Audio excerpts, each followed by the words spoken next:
If you point your finger like that again, you'll be arrested. Why Do you are you shoving understand? me? Why are you shoving me? Because you're being over-aggressive. No, I'm not being You will end up getting arrested. The Section 5 public... This encounter starts with something shockingly small, just a finger point, and it instantly escalates into threats of arrest and a full-blown physical detention. What you're about to see is a masterclass in how confusion, ego, and lack of authority can spiral into a legal disaster within minutes. We have PCSOs acting beyond their powers, a citizen pushing back with lawful demands, and real officers stepping in, but not to fix things, only to double down.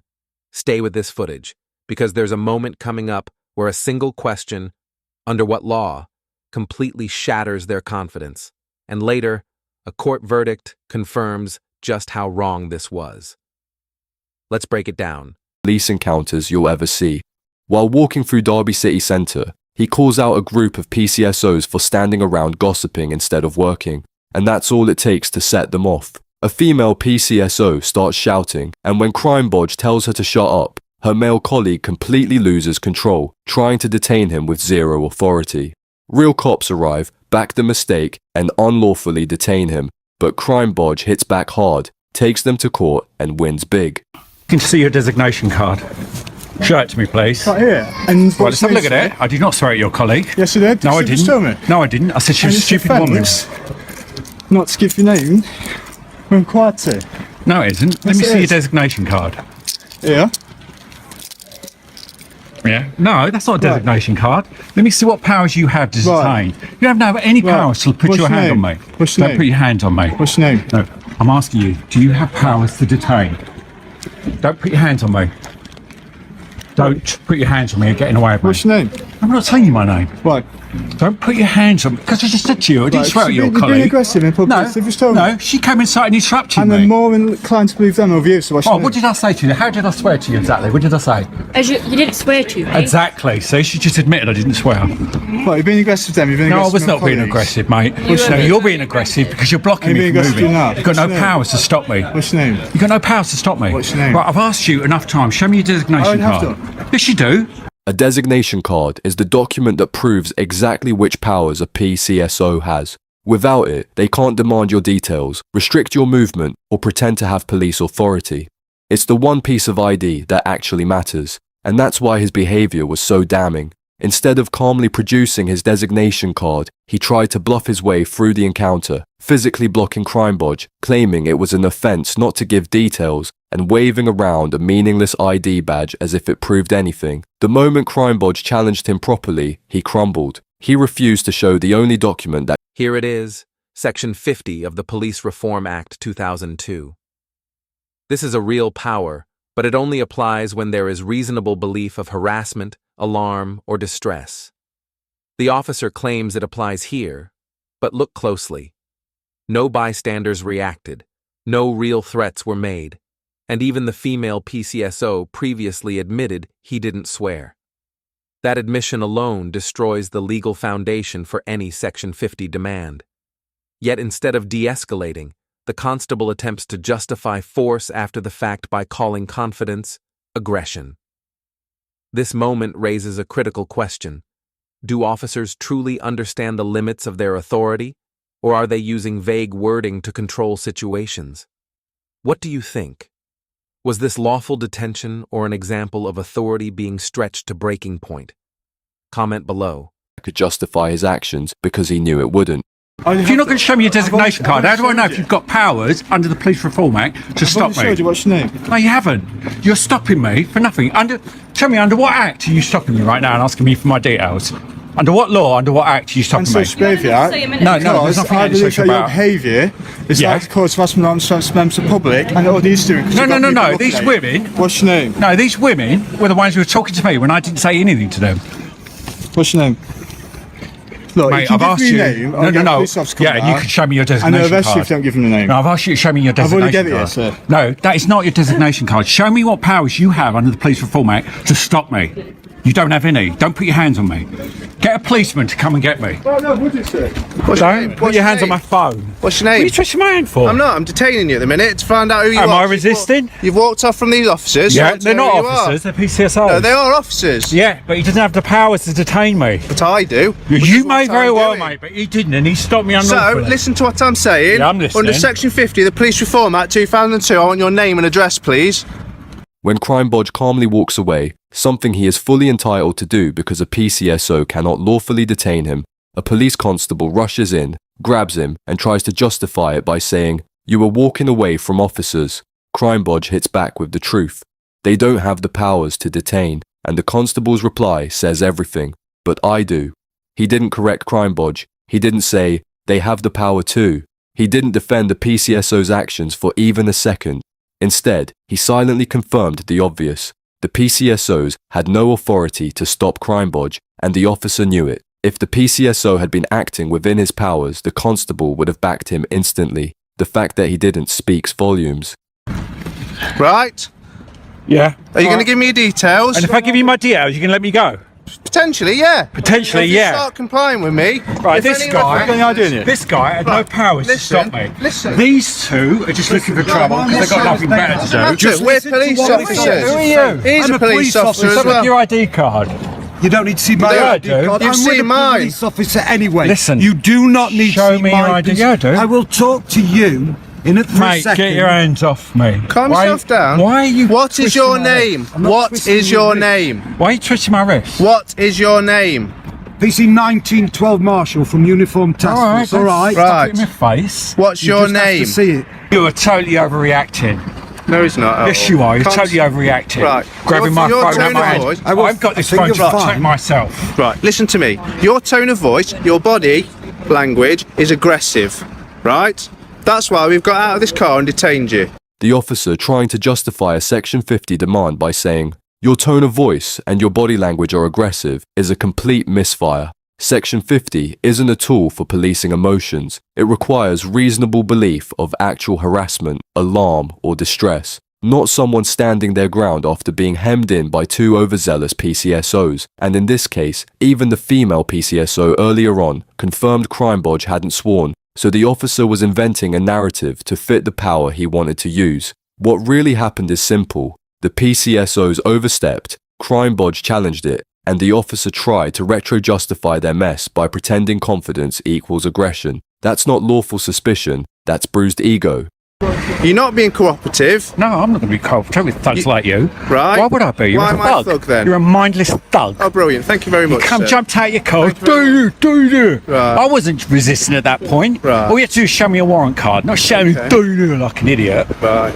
Did it work though? Did you stand still? Well, yeah, I did. Exactly. Because I assumed that you were. Exactly. But not him. He had no powers to detain me, and that's what annoyed me. Right. It doesn't Listen, matter. also, you accused me of swearing at her. She admitted I'd not sworn at her. Right. No, but you said to me I'd sworn at her. Huh? You just said that you have. Say again, what? You said that you had.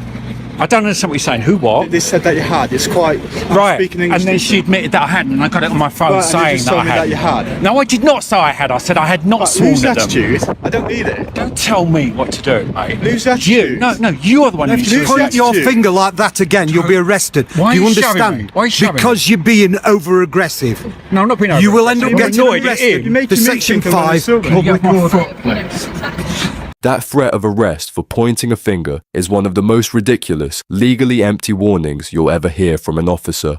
Pointing your finger, even sharply, even while arguing, is not an arrestable offence. It isn't assault, it isn't threatening behaviour, and it doesn't remotely satisfy the threshold for Section 5 public order, unless it's paired with actual threatening words or actions. If anyone's behaviour crossed into hostile or aggressive territory, it was the officer's. He had his boot planted on top of Crimebodge's foot. It perfectly captures the power imbalance on display. An officer can physically restrain someone and bark out empty legal threats, while the civilian is treated like a menace for simply raising a finger. I'm annoyed at him for stopping me for no good reason. He had no powers to detain me. You've been detained. I by reason that's social behaviour attached to your name. Mate, but you had no powers to detain me. You wasn't detained, was you? Yes, you was, because No, you you wasn't. put your hand on me If you and you detained blocked it, me. I'd have grabbed you. I didn't grab you. No, oh mate, you'll find get your out. details. No, you'll find out. I've already given you the details. It's on Bodycam, mate. Yeah, mate. Yeah. I've already given you my details. Right, sir, I'm giving you a 48-hour dispersal. I need to see that you understand what I'm saying to you, sir. From Derby City Centre, I don't need to look as at you per to the ring understand. road. Okay? Yeah, I can hear. Right, so if you enter Derby City Centre within the next 48 hours, so that's 2 days, before the hour of 1509, okay? You're going to attack me again. No, he's You're not. going to assault me again. Sir, I'm speaking to you. He's not going to attack you. On the You're a mate, 16th mate. of this month, you will be I look forward to a arrested. civil claim I'll be bringing against Do you understand? and you. Do you understand what I've just given you, sir? Yeah, you're laughing. You think it's funny? No, do you think it's funny? You honestly think that's funny?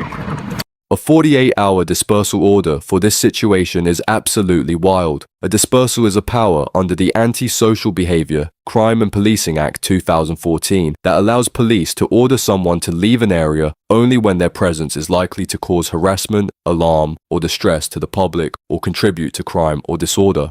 It's meant for violent groups, street drinkers causing chaos, gangs intimidating the public, not for a man criticising PCSOs for standing around chatting. The PCSO used the public order power to retaliate against someone who embarrassed them, and that's why it's so outrageous. Dispersals are some of the strongest summary powers officers have, because breaching one means automatic arrest. I don't think you're funny at all. Well, when I bring a civil claim against you I think you're being and make a absolutely complaint to your Being professional absolutely standards ludicrous. department about you for assaulting me, him for trying to detain me when he's got no powers, and that woman there for inciting the whole thing in the first instance, and him as well for acting like a thug.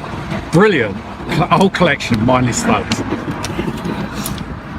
All right, mate, I heard you now. Okay, don't stand on my foot again, please. Yeah, I've heard you. Okay, is that okay to go now? They just need to give you a copy of this notice. I don't want a copy of the notice, mate. Oh, actually, no, I will have it. So that I've got proof about what your name is. Don't forget to put your PCSO 212773. You'll be finding out that I'm right, yeah?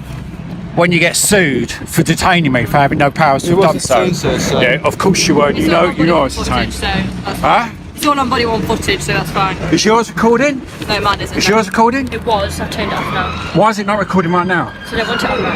They don't have to answer to you, do they? I'm asking them a question. Perfectly. I don't have to answer to you. When CrimeBodge asks the female PCSO why she stopped recording, a completely fair question, especially during a detention, the police constable jumps in with, "She doesn't have to answer to you." A serving officer telling a PCSO in front of the public that she's not accountable to the very people she polices. That's how you breed bad officers. Policing 101. Officers do answer to the public. Body-worn video exists for public accountability, and stopping a recording mid-incident is a serious red flag that demands explanation. Instead of correcting her, the constable shields her from scrutiny, signalling that transparency is optional and questions are an inconvenience. It's backwards, it's arrogant, and it completely undermines the trust they're supposed to protect. This isn't the last you hear from me. Is it not? I hope not. Honestly, I know you think you're really smart and clever now, but you're going to have to answer to your professional standards. I will, yeah. Very good. Yeah, that's it. Yeah. We'll give you a copy of form, copy of legal rights that explains the reasons why I've given this to you. Okay, so if you're under any illusion why. I've already intimated civil proceedings against Derby Police, and believe me, this claim is the most comprehensive I've ever prepared. Both of these officers lied, making written statements that I'd sworn at them, despite admitting on the spot I had not. How did I swear to you exactly? What did I say? You didn't swear to, mate. Exactly. So she just admitted I didn't swear. Naturally, the police denied that they'd done anything wrong, and the IOPC routinely sided with the police, as they tend to do by default. So the next step was to sue them. When I initiated the claim against Derbyshire Police for assault, battery, false imprisonment and interference with goods, it became clear very early on that they intended to drag me all the way to court. The moment CrimeBodge revealed that both female PCSOs submitted statements claiming he swore at them, despite the footage catching one of them clearly saying, "You didn't swear at me," the mask slipped. That isn't confusion or mixed recollection. That's officers putting falsehoods on paper to justify behaviour they already knew had no legal basis, and Derbyshire Police's reaction made it even clearer what culture he was up against. When CrimeBodge launched a claim for assault, battery, false imprisonment, and interference with goods, the force didn't take a step back or attempt to correct course. They prepared for war. Instead of acknowledging the obvious, they chose the usual institutional tactic: deny everything and force the claimant to fight for the truth. They continue to bluff, constantly delaying the court hearing with the usual police excuses of holidays, sick leave, training, never anything to do with being busy. This footage goes far beyond a bad interaction. It exposes a culture. The officers tried to bluff powers they didn't have, attempted to justify detention with invented claims, and then submitted written statements that directly contradicted their own body cam footage. Only when faced with court action did the force admit wrongdoing, not because of transparency, but because the evidence was undeniable. This case highlights why body cams matter, why citizens must know their rights, and why accountability in policing should never depend on ego. If you found this breakdown as intense as we did, hit that like button, share your thoughts in the comments, and don't forget to subscribe for more real-life body cam breakdowns, because every frame tells a story.